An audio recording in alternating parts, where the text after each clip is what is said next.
সোনারগাঁওয়ে মেঘনা নদীতে অবৈধ ঝোপ বা কাঠা ফিশারি উচ্ছেদে মোবাইল কোর্টের মাধ্যমে মৎস্য অভিযান পরিচালনা করেছেন উপজেলা নির্বাহী অফিসার ফারজানা রহমান।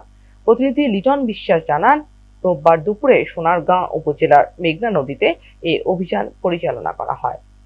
এ সময় অভিযান পরিচালনা করে 3টি ঝোপের বাঁশ ও জাল কেটে ফেলা হয়, যার আর্থিক মূল্য প্রায় 20 লক্ষ টাকা।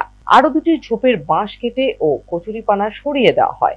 উল্লেখ্য যে মেঘনা নদীতে অবৈধ ঝোপ দেওয়ার ফলে মেঘনা নদীতে দেশীয় মাছের বংশবৃদ্ধি ও উৎপাদন কমে যাচ্ছে এবং এই ঝোপের মাধ্যমেই দেশীয় প্রজাতির সকল মা মাছ ও অন্যান্য ছোট মাছ ধরে ফেলা হয়।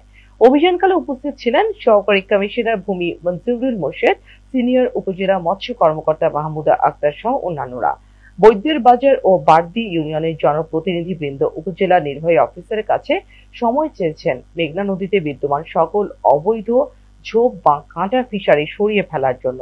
সে প্রেক্ষিতে উপজেলা নির্বাহী অফিসার 7 দিনের সময় দিয়েছেন। এই 7 দিন এরই মধ্যে অবৈধ ঝোপ সরিয়ে ফেলা না হলে পরবর্তীতে কঠোর আইনগত ব্যবস্থা নেওয়া হবে বলে জানিয়েছেন উপজেলা নির্বাহী অফিসার এবং পরবর্তীতে নদীতে অবৈধ স্থাপনা উচ্ছেদে অভিযান ও মোবাইল কোর্ট পরিচালনা অব্যাহত থাকবে।